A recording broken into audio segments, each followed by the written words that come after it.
And welcome to the Slice Bread Podcast, where we give you your daily slice of life. I am your host, Gary. And on today's episode, we have Lenny. Hello, cool boy. Lovely, lovely. We got Chris. I'm Chris, and I'm not a klutz. Well done. And last and certainly not least, we got Bob. Not the builder. We don't build things up, we break them down. And today, we're going to break down and break bread today's episode. Yo, Lenny. What's up? It's all you. All me? There we go. Thank you. Passing that baton. So, gents, today we're going to talk about the three faces.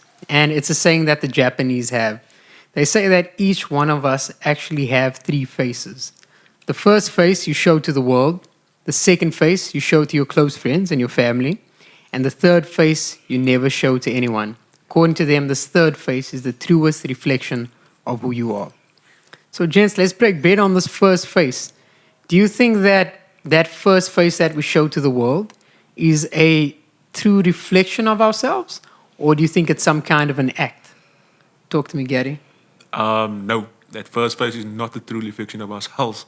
It's a bit of a mask, you know. Shout out to Jim Carrey. Yeah, that first face is, how can I put into words? It's a face that you show the world so that you can be quote unquote be accepted. Especially when it comes to your job, you have to be very professional, man. So you got to put that professional face, that acceptance face. Even though you don't want to do it, even though you cringe at times showing that face, you just have to reveal it. Yeah, because if the boss knew the real me, Nah. maybe I'd not have this job. He doesn't know the real Gary. What do you think, Chris? No, I have to agree with Gary. I think it is the face that you use to adapt to situations, you know. It's the face you use, like you said, you're going to show your boss a certain face. Yeah. You're going to show maybe someone who you see in a certain way, a certain face, but no, it can't really be who you really are. I think it's just a survival tactic kind of face that you use. Nice. Like to hear that. Bobby? If I think about it, this is the facade you put up when you're trying to put a good display on of who you are. So whether you in a church, whether you are on a date per se, you put in your best foot forward so that this is how you want people to see the reflection of the face you are providing. So that's why, to an extent, Gary is correct in the sense that it's not really you, but this is elements of you that you want people to focus on. Oh, okay. So, So let's say you are someone that's very charismatic, but you are also a bit of a douche. You will highlight the fact you're charismatic instead of the negative. So that's what I will say. The first phase is you are trying to reflect the positive aspects of you while hiding the negative. Especially the point of meeting someone new, right? We want to give a good impression on our first encounter, especially if it's a job interview, if it's a first date, if it's just meeting someone new, right? So, you know, they always say that, be yourself. yeah. You know, do you think that's good advice? And what does that actually mean, be yourself? Fake it till you make it. No, Gary. That's not, man. I don't know, being yourself is something that should be natural to you. This is something whether your environment cultivated you to be, or it's just to an extent something that, like I said, feels natural, man. Yeah. So that may not be the best reflection of you to do it initially for someone you just met, because it's a comfortability thing. Let's say you swear like a sailor. Now, someone you meet for the first time who's, let's say, is of a conservative nature, that will be something that could offend someone. Yeah. But it's something that's natural to you. So being yourself, you got to adapt. Yeah. Adapt to the waters you're in. And those intentions when you meet someone new, right? Do we put on this first face because we first want to impress them, or at least first seem acceptable to them? You know, like I can be a likable person. What do you think, Gary? Sorry, Chris. I'm going to take this one. Now, I agree with you. You are Gary. Now, what I want to say is, yes, it's true. Because like Bob mentioned, you have to be very much comfortable, man. So you want that person to be very much comfortable with you. So you have to put your best self forward, man. That's the thing. So you can't go a bit too outlandish. You have to be in a way that you can, your God, but also you put in your best foot forward, you know what I mean? Yeah. So you are being yourself, but not entirely yourself.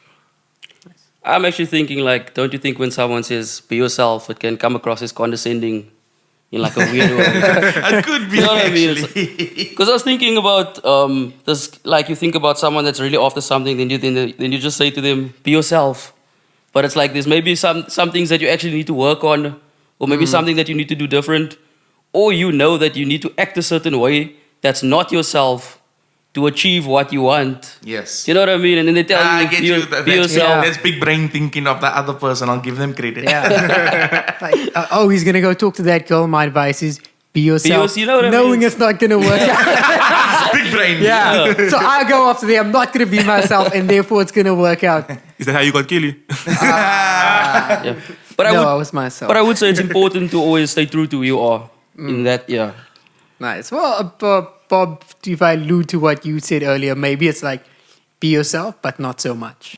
Okay, cool. So that's the first phase. Yeah. The second phase is the one that you show to your close friends and your family. Now, tell me, is this where you are truly yourself when you are, completely comfortable and open with the people that you are with?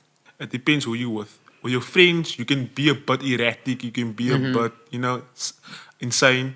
But with your parents, you can be very truthful, but you also got to be watch yourself at times, man. You know what I mean? Because sometimes you can't be really honest around your parents. Yeah. You don't want that lecture. Exactly. They want your cokes and strippers. Yeah. So your friends will have, hey, let's do it. And your parents will be like, don't do it. Yeah. Who do you tell the truth to? Yeah. Exactly. So that's the way I see it. I like that. Chris? I think ideally you'd want to say yes because these people are your loved ones. So you should be able to be honest with them. But like we were talking now, there's so many dynamics to being honest because there's also the trust factor involved and you don't want to break the trust. Are you going to be honest? Aren't you going to be honest? And yeah, it's a middle ground for me. Bob, do you think that this phase, it's kind of multifunctional because on one hand, the topic of parents, we don't reveal certain things because we want to protect them to certain things. Yes. Right? And then with friends, we might not reveal them certain things because we don't want them to think of us in a different light. No, that's completely true. But I was thinking of something more on the lines of the honesty. Because we are human beings and human beings are tribes. So you don't want to be ostracized from your tribe. Yeah. So you look for acceptance. And because you look for acceptance, you try to figure out what works best where. So that's why we talk about with the parents. You keep certain truths away from them and keep certain truths away from your friends. And that's why there's always this conflict that occurs within the second phase to people. So I would say you don't mean to, but you kind of are not honest to its full potential. You are definitely at least 80% with the closest people to you. And that means you can pick up on nuances of your closest people and they can pick up the closest nuances of you, but not the full you. You know, Bob, that sounds a lot like Survivor. I know, right? Like the whole concept of Survivor.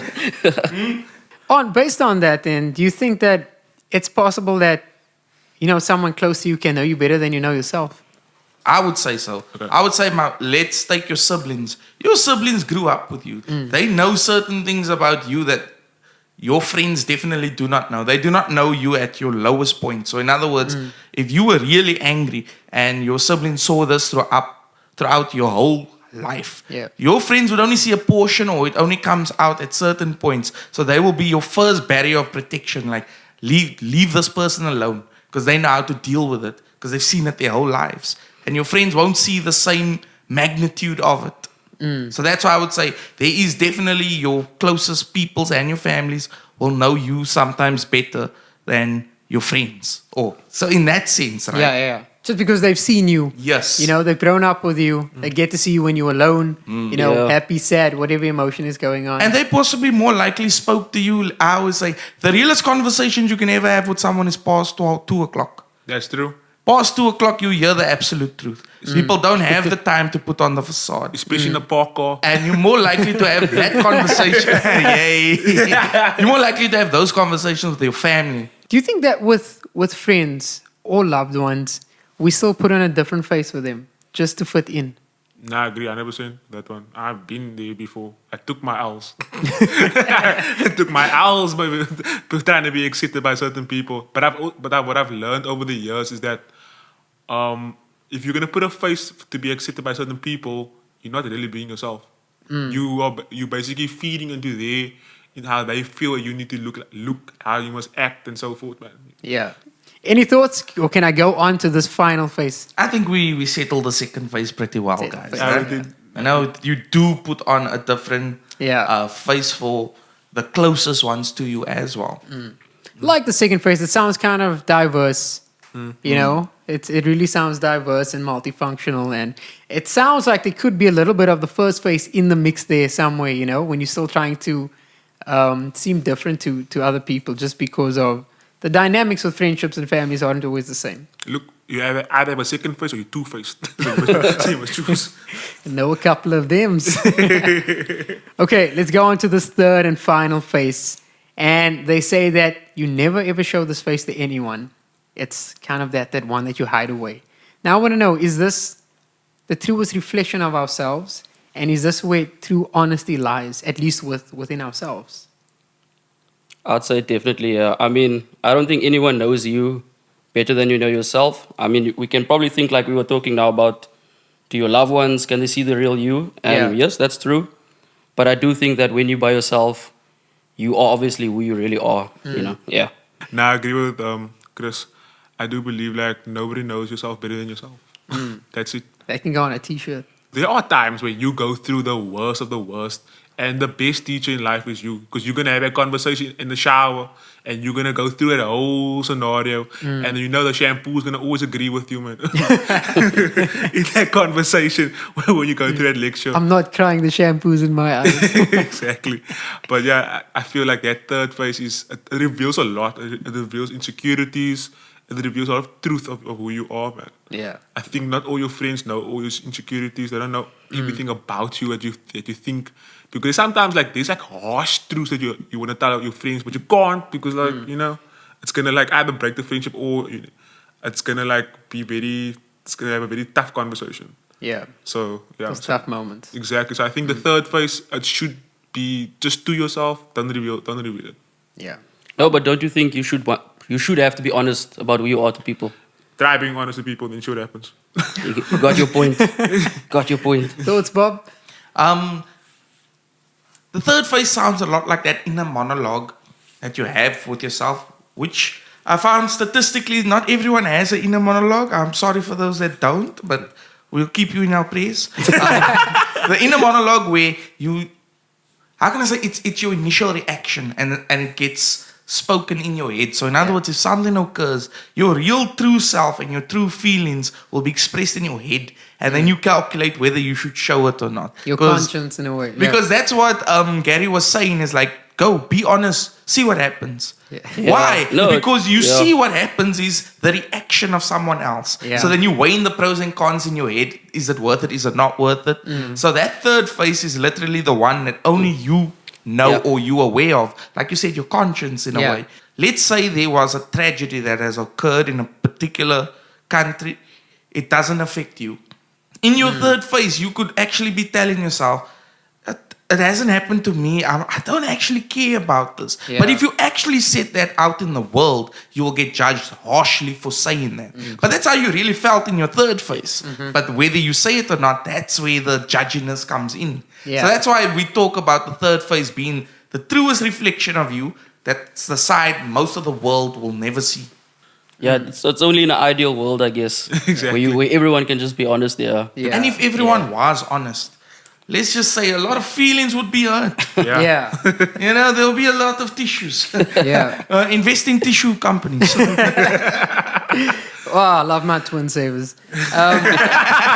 Small plug. Two-ply and whatnot. Lovely. Look, Bob, that's such an interesting thought. So we're not only protecting the world, but we're protecting ourselves from this third phase, right? And that's why Self-preservation, baby. Yeah, that's why we've got the second and the first phase as well, because we can't reveal too much. It really might not be accepted. Exactly.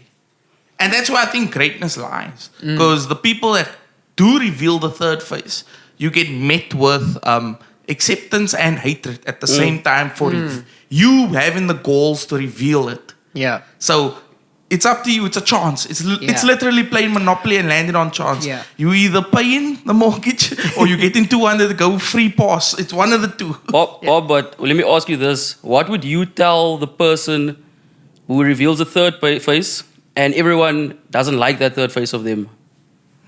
What would I tell them? Well yeah, you done. have to be... Well 'cause done, but don't do it again. Because, you know, they're being their true selves. Yes. Yeah. I will always tell them, look, this was the choice you made because everyone has a choice. Yeah. You doing this, Newton's law of every action there are equal reactions. So this is either good or bad and only time will tell. But well done for doing it. It's brave of you to do it, but if you mang, you mang. Yeah, because like you said, you're either going to be met with praise and condemnation. Yes. Yeah. So it's your choice. So whoever's brave, roll the dice. Let's see what's going to happen. Double six, baby. Yeah. You wonder, what's it? Snake eyes. I just hope Hey, you there's a a get out of gambler jail also, free yeah? card. I just hope there's a get out of jail free card with that one because you don't know how it's gonna land. Yeah, let the serial killers be honest. See what happens. Yeah, like they should not have shown their third face. Not at all, bro. That third face caused devastation to society. Hashtag 10, buddy. Do you think this third face? Do we hide it intentionally, or is it unconsciously? It fits the situation, man. That's for me. Because sometimes you do hide it intentionally. Because, like, say, example, now you go on a date and you figure out this girl is crap. Yeah, you can't tell that. You can't show that third face immediately. You have to find a way when you can like talk to her, like, "Hey, I don't think it's for me." But like, you can't say during the date. You understand? So intentionally, you have to keep it for a while. And then sometimes it can happen where somebody says something about you, and like it kind of hurts your feelings, and then you just in a way you guard yourself. I think the issue with the third face is if it gets revealed, it's always met or seen as negative. Always. I think that's the problem with it. Because if you're being honest with someone about something, it's always taken in a way of, oh, this is anger. This is disappointment. This is resentment. It's never of, yeah, I'm telling you this because this is my true feelings. It's never met with, how can I spin this into a positive? And if you can explain it better, is where you can turn the tide, basically. And I think that's like where if you want to measure emotional intelligence, Yes. that's where you can kind of start and measure it as how are you going to react Yeah. to someone who gives you like the third face, you know. See, because that's the thing. The world we live in, at least from the perception of yourself, is everything that comes your way is reaction. Yeah. So in other words, if something bad happens to you, how do you react to it?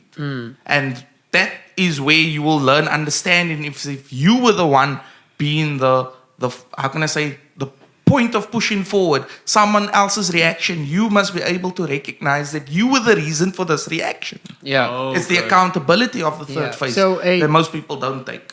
Yeah. Okay, So I mean, a natural reaction then would then be unconscious. Exactly. Yeah. That's what I would say. Because if something happens to you, the way you feel about it, you can't control the feeling. Yeah. True. But how you act upon the feeling you just felt, that is what's in your control. Yeah, it's because if you get hurt by whatever means, you can't help what you feel, right? If you hurt, you hurt. And the person that hurt you can't decide, no, I didn't hurt you. Yeah. Because they don't know how you feel, right? We're all different. We all feel what we feel. So therefore, yeah, this thing has to be, to a certain extent, quite unconscious because we can't help certain things. This is how we are programmed. We get hurt by certain things. We feel elated with other things. Do you think we hide this face from fear that it might not be accepted or liked? I think definitely, yeah, because, I mean, when I was saying for the first point, or the first phase, sorry, is that it's a survival technique. I think it goes back to the third phase as well, how you switch on and off between the face that you want to show the world and the face that you show yourself, or Yeah. that you truly are, rather. And I think you do probably hide it as a way to, like we were talking now, to spare people's feelings and all these Yeah. things. Yeah. Survival of the fittest, man. That's the way it Yeah, is. You gotta adapt to your environment. Otherwise, you will eventually die out, whether in spirit, whether mentally, whether physically. Yeah, well, maybe this third phase is like the true intimacy with ourselves, where we understand ourselves so well, so we know to hide certain things and then whether to speak up on certain things, right? We learn from ourselves as well. Do you think that's true, Gary? I agree 100%. Or State All Bunny. you do is agree. Or State Bunny. Or State Bunny, bruh. Agreeing to show the first face. Yeah. Okay, lastly, does this face hide our... And I think we answered this one, but I'm going to Yeah. ask it anyway. Why not? Does this hide our insecurities and our inhibitions? I'm gonna quote the great Stone Cold Steve Austin. Hell yeah! Nailed the accent also. Huh? Nice, nice. I would say that's the only place where you at least recognize your own insecurities is in the third phase. Because I suppose in the first and the second phase, that's the portrayal of I'm not insecure. Yeah. So in the third phase would have to be the only place where you actually have to accept, like, actually I'm quite insecure. So in other words, in the first phase, let's say you portray, oh, I'm confident. And in the second phase amongst your closest people, like, I'm still confident. But in that third phase in the shower, when the shampoo's in your eye, I'm not confident. And then that would be the contradiction. That was Yeah. my head and shoulders. Yeah, but Bob, the first phase, that would be a result of what's going on in the third phase also. To an extent, it would be. Yeah. Would be a ripple it's, effect. it's the persona that you're trying to convey because maybe you're feeling small or insecure inside. Then, like the classical whole thing of when you bully someone, it's like that's what you're showing on the outside, the hard You're afraid exterior. to be bullied, so you become Yeah, the you, bully. you Yeah. put out the hard exterior because the exterior is actually soft, or it's actually soft inside rather. Yeah, Getting quite deep on this one, Damn, guys. bro, like a hard-boiled egg, you say. basically. Yeah, summarize your Good one one. now. But it's like Shrek, right? We've all got layers like the onion. Okay, to wrap up, do you guys agree with these three phases? Do you think we definitely go through maybe fluctuations of these three phases throughout our lives? Yes, 100% I do agree with those three phases.